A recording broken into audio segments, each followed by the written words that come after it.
So in our last video, we discussed what initiatives were. And just as a refresher, initiatives are really just value containers. I mean, besides these containers into pieces that are a year or less as far as the duration it takes to accomplish it. And the reason we wanted to make it a year is because your leadership team, your executives, they have some strategic goals in mind, and they want to make sure that we actually achieve the outcomes from those goals. In order to make sure that we achieve the outcomes and that we're making progress, they need to create some milestones in which they check to see, have we achieved the outcomes, and do we need to redirect? Do we need to do something different to make sure that we do achieve those outcomes? And so one of the best practices approach is to go ahead and at least do that on a yearly basis. And so the initiative is the value container of all the things that we are going to accomplish from an output perspective for a year. So that way we can check on the outcomes. And when we create these value containers, one of the big uh, debates or items of controversy in the community is, do they have to be a year long?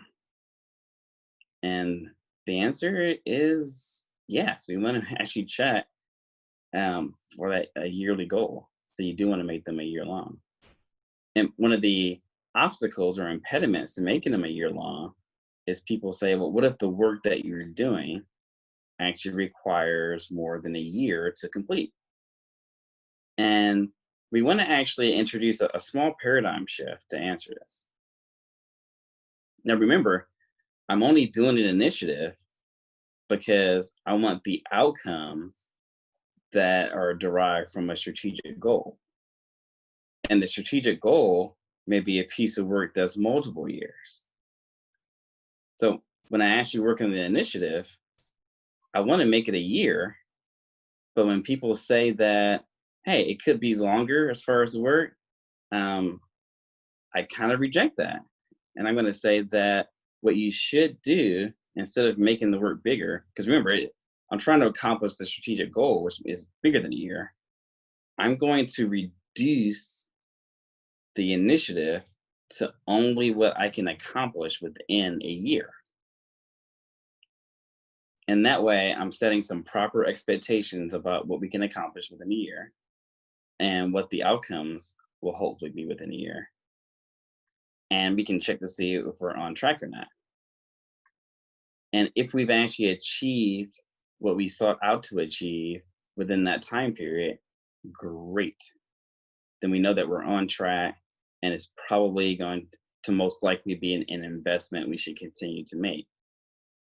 But if after that year mark, let's say we projected that we were going to have, I'm making up numbers here, $1 million in outcome benefits from this initiative. And we found out that we did not actually produce enough to even dent that $1 million mark. Maybe we only achieve $100,000 of outcome benefit. Then that's a flag which indicates that we should readdress and really take a hard look at the business case for continuing to fund this initiative. So again, you want to make the amount of work fit within a year, so that way you have some way to verify and check if we're on track or not. And if you're not on track, you'll be able to create some flags that indicate you should redirect your efforts. If you just make these value containers in an indeterminate amount of time and don't put a year's worth of work into it, it makes this whole process of assessment much more difficult. And you want to make this process easy so you can make the right decisions. Now, again, most of the time when I actually hear the argument of not making an initiative a year long, it comes from people that are on different Agile teams, and they don't want to shape it that way. And this goes back to the phrase my wife told me: that it's not about you. The initiatives are for the chief product owners and above, and for the leadership team, so that they can check to make sure that we're on track. So we need to actually make sure that when we shape the work that goes into it, we're making it easy for assessment. And that's why you want to make it a year long. Now, as far as who actually comes up with the initiatives, this is really the job of the chief product owner. So I want my chief product owner to look at the strategic objectives, the strategic goals of the organization, and including the strategic goal outcomes and the strategic objective outcomes. And I want them to look at that and to start figuring out, hey, if I want to achieve this outcome as a strategic goal over 2 years, what part of this outcome could I actually achieve within a year? And so we should be starting with the strategic goal outcomes and deriving, well, what outcomes can we produce? What results that matter could we do within a year? Because again, we want to make sure that we're on track. So I'm going to derive my strategic goal outcomes first. And then what I should do, if I'm saying, hey, I can derive or produce this much initiative goal outcome within a year, I should start thinking about, how do I do that? So I should start going ahead and deriving, what assumptions am I actually working with, right? What things am I counting as true in order to produce these strategic goal outcomes within a year? And after I figure that out, I should proceed to actually think about, well, what approach am I going to use? Now, if this information is true, as far as the assumptions, how am I going to use that information? What's going to be my initiative approach to actually produce these outputs and use them to produce the initiative goal outcomes? Because remember, it's the outcome that we're after. I'm only producing outputs in order to achieve the outcomes. So again, I'm going to ask myself the questions over and over again, based on my assumptions. What do I need to actually build or create or modify, given my approach, to actually produce the initiative goal outcomes? And so the collective of that thought process, where I'm actually bundling or showing the relationship between the assumptions, my outputs, and the outcomes, that's what we term our initiative hypothesis. And normally when I do that, I'll create the hypothesis and I'll do it in a format of given, when, then. And the given part is my assumption.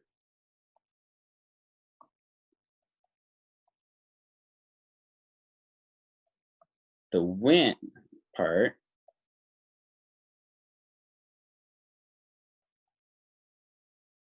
or sometimes I use an if statement there, right? This part is usually the output, which is, in this case, will be my initiative.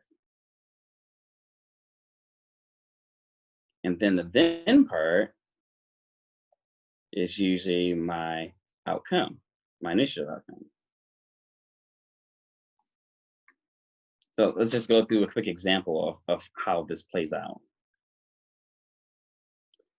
Say that I had a goal, and my goal outcome that I wanted, I wanted to grow taller. That's a goal my daughter has. So she wants to grow taller. And by taller, her goal is to actually, if I get more specific with it, say she wants to grow 3 inches taller. in a couple years. And so she has as far as the initiative outcome, what's she going to do this year?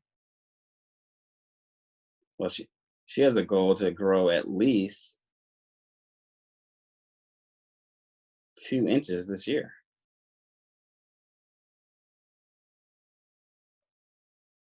right? So that's her initiative outcome.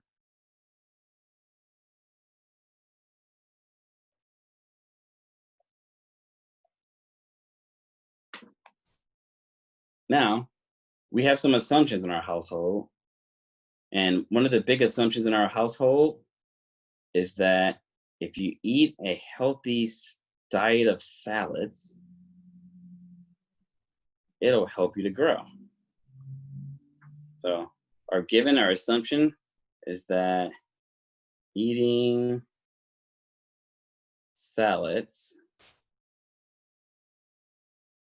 helps you grow.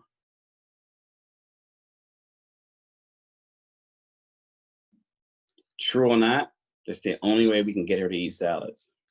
It works. All right. So, given that salads helps you grow, our approach for her to grow 2 inches this year is going to be if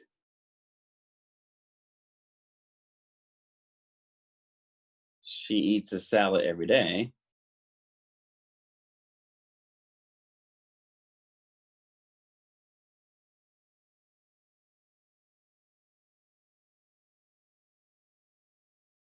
Then the outcome she'll have, then she will grow 2 inches.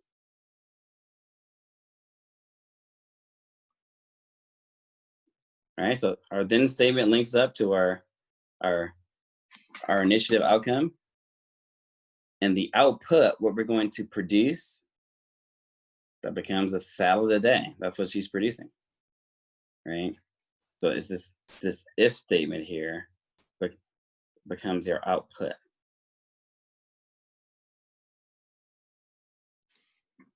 And this is sort of the relationship we want to have. Now, again, I picked an easy, a non-work example just to kind of run us through it.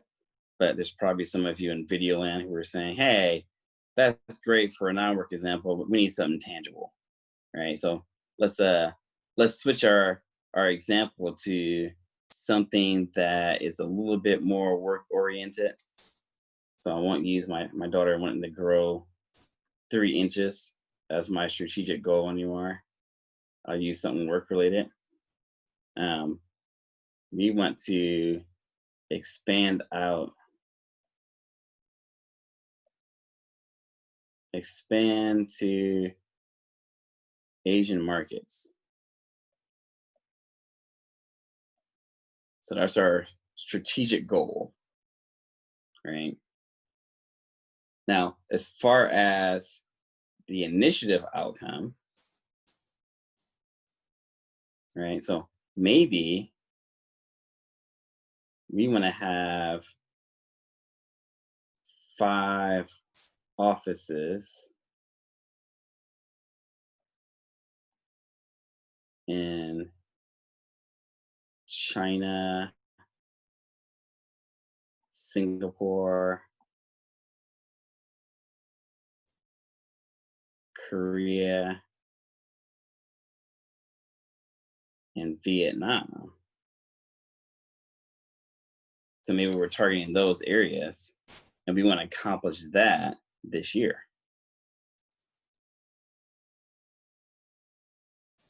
So now we need to think about what is our approach to actually make that happen, right? And our approach to make that happen, we start with some assumptions. And so maybe one of the assumptions that we have is there is a high demand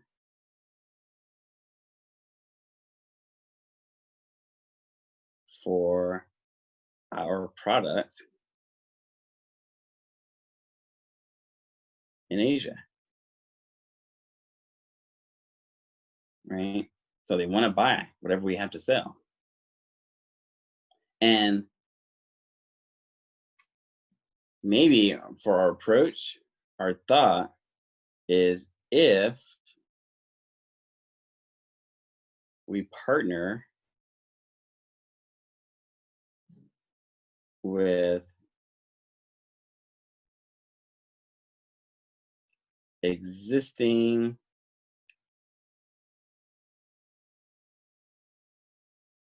value added resellers targeting our target customers,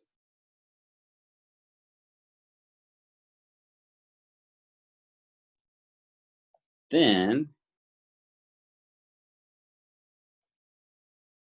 we will build enough demand to open our 5 offices,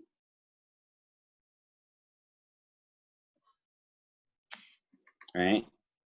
So that's our assumption. If the if statement is our output, then the initiatives that we want to have based on our approach is these partnership relationships with the value added resellers. Now, again, there may be multiple outputs, right? So one is the partnership.